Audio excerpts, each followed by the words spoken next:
¿De qué te arrepentirás por el resto de tu vida? Tenía alrededor de 12 años cuando mi papá falleció. Las cosas eran muy diferentes en ese entonces. Recuerdo que había estado trabajando en el auto y entró a casa a sentarse porque no se sentía bien. Estaba pálido, cenizo y fresco al tacto.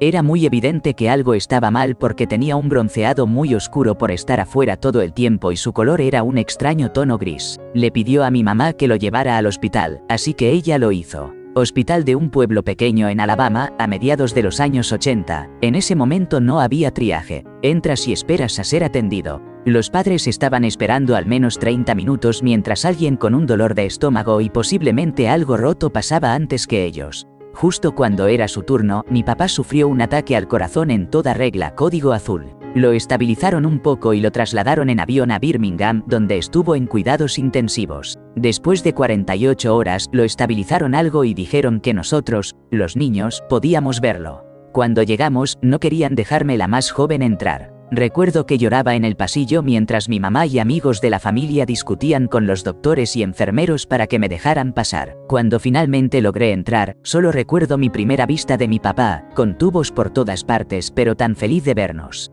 No podía hablar porque tenía un tubo de respiración. Así que teníamos una tarjeta con el abecedario que podía usar para deletrear cosas. No pude quedarme mucho tiempo, pero recuerdo cómo intentaba con todas sus fuerzas decirme que me amaba. Incluso estaba tratando de hablar alrededor del tubo para que pudiera entenderlo. Estaba tan molesta que ni siquiera podía responder, excepto llorar más. Recuerdo haber murmurando algo para él antes de que me echaran y le di un beso en el hombro, el único lugar seguro, sin tubo o doloroso que podía alcanzar. Siempre me sentí culpable y avergonzada, aunque no tanto hasta después. En ese momento había mucha esperanza. Dijeron que estaba bien estable en ese momento y que si continuaba estable unos días más, podrían operar y debería recuperarse por completo. Él falleció aproximadamente 24-36 horas después de que todos lo visitamos. Resumen. Yo, a los 12 años, estaba demasiado upset para decirle a mi papá moribundo que lo amaba por última vez, y fue demasiado tarde.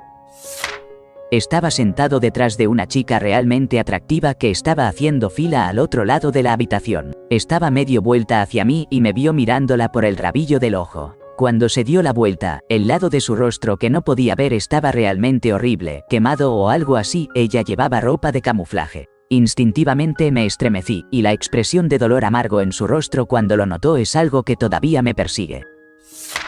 Mi mamá tenía unas vacaciones soñadas que consistían en visitar el Gran Cañón. Nunca tuvimos mucho dinero mientras crecíamos, así que cuando dejé el hogar y conseguí un trabajo decente, decidí que empezaría a ahorrar para llevar a mi mamá en su viaje soñado. Desafortunadamente, ella desarrolló cáncer de pulmón y falleció antes de que tuviera suficiente dinero ahorrado. Lo triste es que mi padre había estado guardando parte de su pensión de jubilación por la misma razón, y mi mamá también había estado ahorrando dinero durante años para su viaje.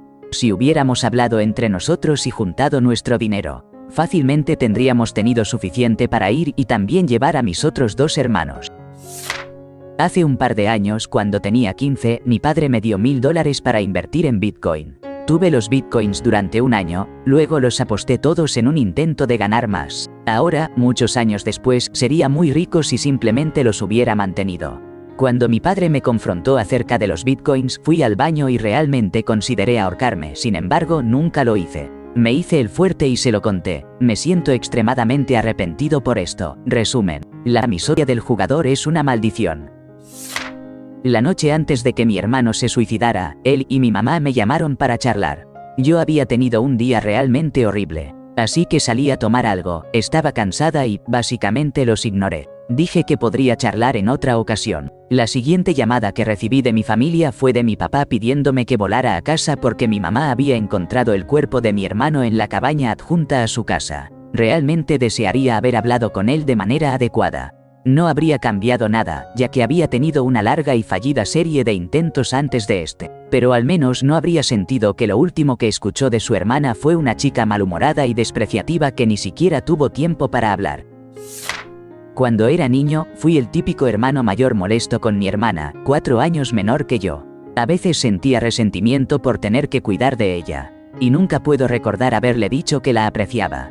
Siempre lamentaré que nunca tuvimos la oportunidad de superar eso y tener una relación maravillosa una vez que crecimos, ya que ella fue llevada a otra vida por un auto mientras montaba su bicicleta cuando tenía 10 años. Tuve una fiesta en casa cuando tenía 16 años. Estaban todos mis amigos, mis padres nos consiguieron alcohol, realmente fue un gran momento. Alrededor de la medianoche, alguien notó que mi gato Godzilla no se veía bien acostado en el suelo, su respiración era laboriosa y parecía estar en problemas. Más tarde descubriría que había sido atropellado por un automóvil y había logrado arrastrarse hasta mi casa. En medio de un pánico, uno de nuestros amigos sobrios nos llevó al hospital veterinario 247 más cercano con la tarjeta de crédito de mis padres en mano para hacer lo que fuera necesario. El veterinario me dijo que estaba en muy mal estado y que lo mejor era que se le permitiera descansar en paz. Me desmoroné en el vestíbulo del hospital veterinario y les dije que continuaran. Y luego el veterinario me preguntó, ¿quieres despedirte? Yo dije, no, no puedo. Estaba ebrio, era un cobarde, y aunque parece relativamente trivial, se fue solo y nunca me perdonaré por no haberme despedido del mejor gato que he tenido. Perdiendo el tiempo y el dinero al asistir a la escuela de posgrado. Ingresé a un programa de maestría de 15 meses en una universidad de alto rango inmediatamente después de terminar mi licenciatura. Aproximadamente a mitad de camino en el programa, me di cuenta de que a la escuela no le importaba mi educación, sino que solo le interesaba obtener ganancias. Mi consejera me mintió durante la entrevista para darme la impresión de que este programa era adecuado para mí, cuando me vi forzada a realizar una pasantía obligatoria para la cual inicialmente estaba emocionada, y que fue una de las razones por las que elegí este programa con una jefa emocional y psicológicamente abusiva. Nadie en mi programa me ayudó a lidiar con lo que estaba pasando. En cambio, me dijeron que si me quejaba o lo comentaba con alguien, fracasarían en todo el programa. Como resultado, me ha dado miedo el profesorado que mi maestría me permite y prácticamente espera tener. He desperdiciado más de $50.000 y tengo muchos préstamos que no podré pagar. Y debido a la forma en que fui tratada, probablemente no usaré el título que obtuve. No lidiar con la ansiedad durante largos periodos de tiempo. Lo que llevó a un grave problema con el alcohol y a un diagnóstico de pancreatitis a la edad de 23 años. Pasé 8 días en el hospital, humillado y en completa agonía. Cuando bebes así, lo ocultas y piensas que lo estás haciendo bien, pista. Jajajaja, no es así y luego, cuando tienes que llamar a tu familia para decirles que estás en el hospital, se confirma cada uno de sus peores temores. Pero la agonía es la peor parte. No hay un tratamiento real para la pancreatitis, negación de comida y agua, cantidades enormes de analgésicos, tiempo, eso es todo. Hay mucho diálogo clichénico de villanos que el héroe desea la muerte antes de que termine. Entendí lo que eso significaba al tercer día. Estar lleno de analgésicos durante tanto tiempo afecta tu perspectiva de una manera enorme. Las cosas que deberían tener sentido no lo tienen. Recuerdo que recibí flores del trabajo, habían sido colocadas sobre un gabinete. Abrí los ojos en un momento y no pude comprender cómo las flores estaban creciendo del lado del gabinete. Pensé que simplemente había perdido la razón durante unas 2 horas. Durante esas 2 horas no había hablado. Entonces se me ocurrió que las flores y el gabinete no eran el problema. Toqué mi barbilla con los dedos y me di cuenta de que durante las últimas 2 horas, mi cabeza había estado inclinada 90 grados. Han pasado 7 años desde esa estancia. Algunas veces al año, tengo pesadillas, y me despierto gritando, empapado en sudor frío. Solo recuerdo estar en el hospital, estar tan completamente perdido y herido, sabiendo que todo se debía a negarme a enfrentar problemas con una chica. Sabiendo que mis problemas económicos de mis 20 años eran risibles en comparación con mis preocupaciones actuales, y que abandonar la escuela fue una mala idea. Pero era algo muy poco digno de hacerme sentir de la manera en que permití que me hiciera sentir durante tanto tiempo. No cumplir con la última solicitud de mi cuñado antes de que se fuera. Hace 4 años y un poco más, descubrimos que el esposo de mi hermana tenía cáncer de pulmón. Nos dijeron que le quedaban de 6 a 12 meses de vida. Una semana después de la noticia, le estaba dando lo que sería su último corte de cabello. Me dijo, Skittle Bip, por favor deja de fumar, por mí, y por ti, prométeme que dejarás de fumar. Le prometí que lo haría, por él, que dejaba atrás a 2 niños pequeños, uno de los cuales apenas lo recuerda. Se fue 4 días después. Esa fue la última cosa que le dije. Sigo fumando. He intentado dejarlo un par de veces, me gusta demasiado. ¿Y cómo puedo disfrutarlo tanto cuando eso le costó la vida? ¿Me importan más los cigarrillos que su existencia? Me devora por dentro. Siempre he querido trabajar en la industria de los videojuegos. Un amigo mío trabajaba para Turbine, él trabajó en Lord of the Rings Online y me dijo que podía conseguirme un trabajo en control de calidad. No acepté porque significaba mudarme a Boston y alejarme de mi entonces novia. Ella más o menos me convenció de quedarme. En su defensa, había dejado su ciudad natal para estar conmigo un año antes. Aún así, nuestra relación estaba en crisis en ese momento y terminó dolorosamente un par de meses después. Cuando estaba en la universidad llegamos a casa una noche y descubrimos que el novio de mi compañera de cuarto le había dado una rodillada en el ojo porque estaba ebrio y molesto porque ella no le dejaba usar su auto para ir a buscar comida. Fue grave, su ojo estaba lastimado y ya comenzaba a moretearse. En ese momento, a mis otras compañeras de cuarto y a mí nos quedó claro que él la había estado lastimando durante algún tiempo. Ella había llegado a casa con moretones en los brazos, siempre con la excusa de soy torpe. Logramos sacarlo del departamento y afuera, y yo estaba ahí con él tratando de que se fuera cuando llegó la policía del campus y preguntó si todo estaba bien. Aquí está mi momento de arrepentimiento. Dije que sí, que todo estaba bien. Se fueron, yo y un amigo de la universidad llevamos al desafortunado a su casa y cuando regresamos, él ya estaba en el teléfono con ella, llorando y amenazando con autoeliminarse. Ella volvió con él y terminó casándose con él. Ahora están divorciados, pero ella pasó por varios años de infierno. Si tan solo le hubiera contado a la policía del campus lo que había sucedido, él habría sido detenido y probablemente habría enfrentado consecuencias debido a que estaba en libertad condicional por un cargo previo de manejo en estado ebrio. Quizás ella aún habría vuelto con él, pero tal vez no. Tenía un amigo que era un poco solitario, un poco extraño. Probablemente era un usuario de Reddit, aunque no lo sabía en ese momento. Era un buen amigo y estuvimos allí el uno para el otro durante un par de años cuando pasábamos por momentos difíciles personalmente. Era un buen tipo, solo que estaba bastante perturbado y a veces se sentía aislado. De todos modos, nos distanciamos hace unos años por algo trivial. Realmente nos herimos mutuamente y dejamos de hablarnos. Un par de años después, me llamó para intentar reconciliarnos, pero yo había seguido con mi vida y sentía que no quería volver a involucrarme con alguien que me había lastimado, así que no devolví la llamada. El tiempo pasa y de vez en cuando pienso en él y me pregunto si debería intentar contactarlo, pero nunca lo hago. Pasan un par de años más y luego, en octubre del año pasado, recibo una llamada de mi mamá que conocía a sus padres a través de su iglesia. Ella me dice que este viejo amigo mío fue encontrado sin vida en su departamento, un trágico desenlace. Lloré por él y por las cosas que sabía que había pasado y deseé haber estado allí para él. A veces paso por su antigua casa y pienso en lo que lo llevó a tomar esa decisión y si podría haberlo ayudado, nunca lo sabré. Descansa en paz, amigo, lo siento mucho. Estuve haciendo una dieta cetogénica extrema. Solo fue por una semana y ha causado algún tipo de desequilibrio hormonal. Ahora sufro de depresión y ansiedad alternas, de ese tipo que te hace sentir suicida. He estado así durante aproximadamente 6 meses. Las pruebas muestran que parezco tener bajos niveles de testosterona. Solo tengo 19 años. Probablemente hay una buena posibilidad de que pueda solucionarlo poniéndome en forma y comiendo saludablemente, pero me está costando mucho. No buscar terapia cuando la necesitaba.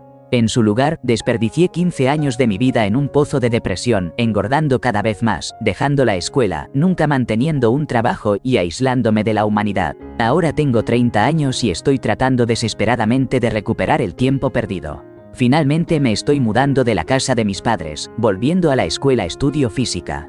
Tengo un trabajo estable que me dará mucho tiempo para estudiar. Tengo un auto, pero aún no tengo amigos. No sé cómo interactuar con las personas y, más a menudo de lo que me gustaría, huyo de las situaciones sociales. Mi depresión asoma la cabeza y me envía por un camino oscuro cuando mis medicamentos dejan de funcionar. Sigo siendo virgen. Si piensas que necesitas ayuda, busca ayuda, no esperes como lo hice yo. Decidir ir de compras significó que no estuve en el hospital cuando mi esposa falleció. Para ser honesto, tomé más tiempo del que necesitaba, solo para alejarme durante unas horas. Siempre sentiré que podría haber estado allí, pero no lo estuve. Quizás ella esperó hasta que me fui para rendirse y nunca habría podido estar allí cuando sucedió. A veces me digo eso para sentirme mejor al respecto. Pero hay una pequeña parte de mí que nunca perdonará ni olvidará.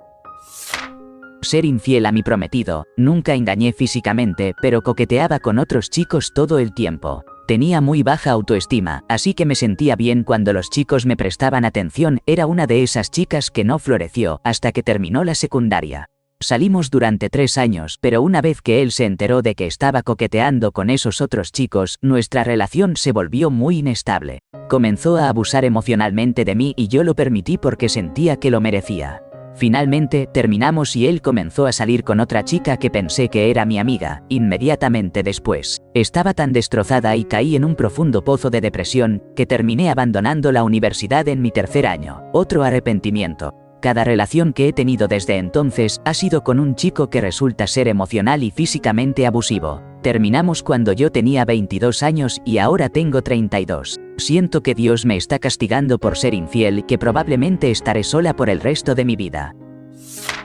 Cuando estaba en la escuela secundaria, ensayaba para ser el cantante principal del papel de John Travolta en Grease, tal como lo interpretó el Teatro Juvenil Municipal.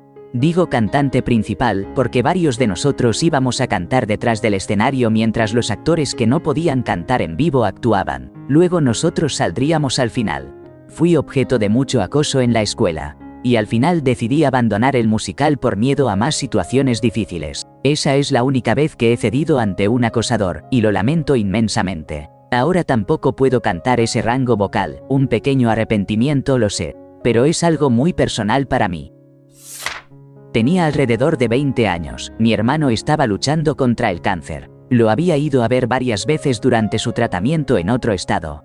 Las cosas no estaban yendo bien, pero había sido una montaña rusa durante un par de años. Mejoraba y luego el cáncer regresaba de nuevo, muy agresivo. En fin, me llamó y me pidió que fuera a visitarlo.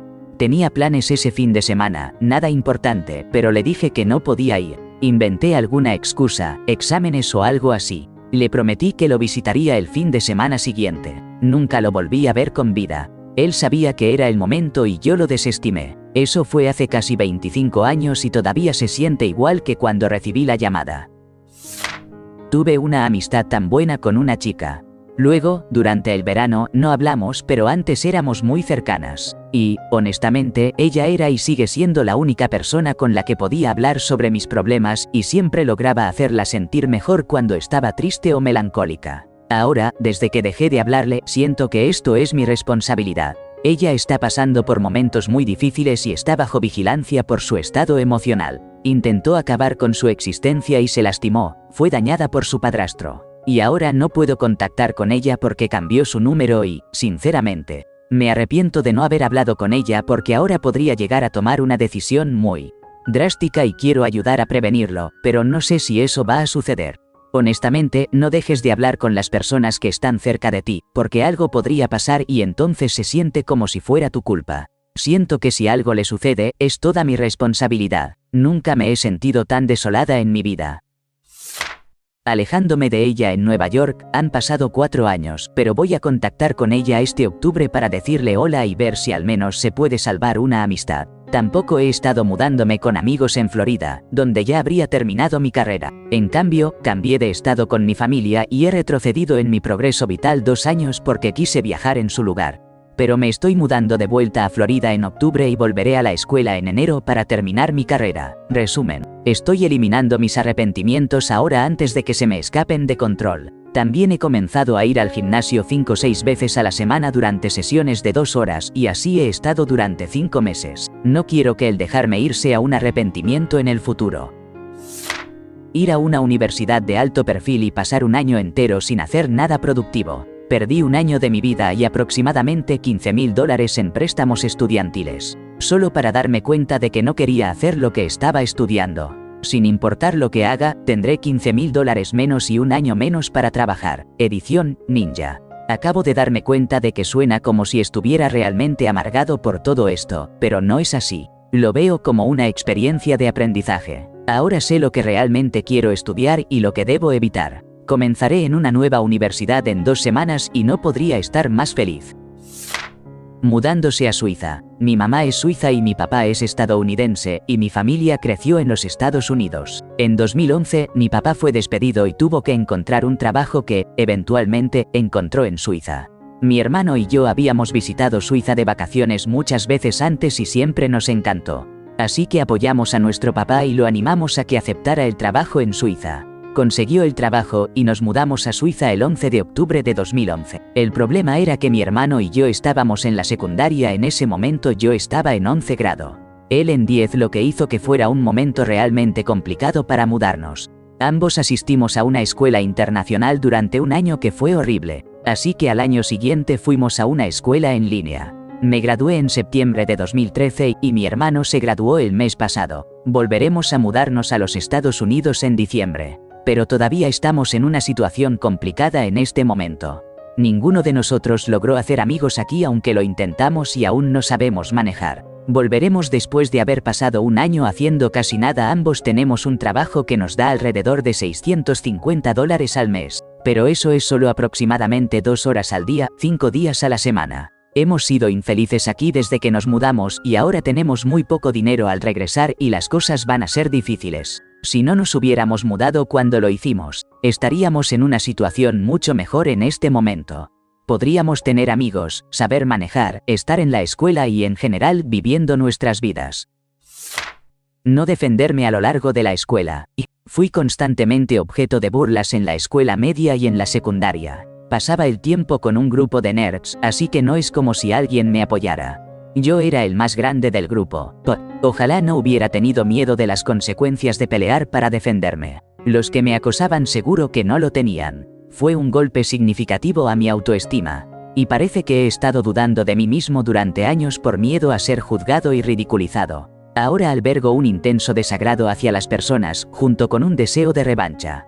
Parece que estoy ansioso por estar en una situación tensa para poder, de alguna manera, compensar el hecho de haber sido tan temeroso de niño. Siento que siempre estoy al borde de estallar. Solo quiero un poco de paz interior.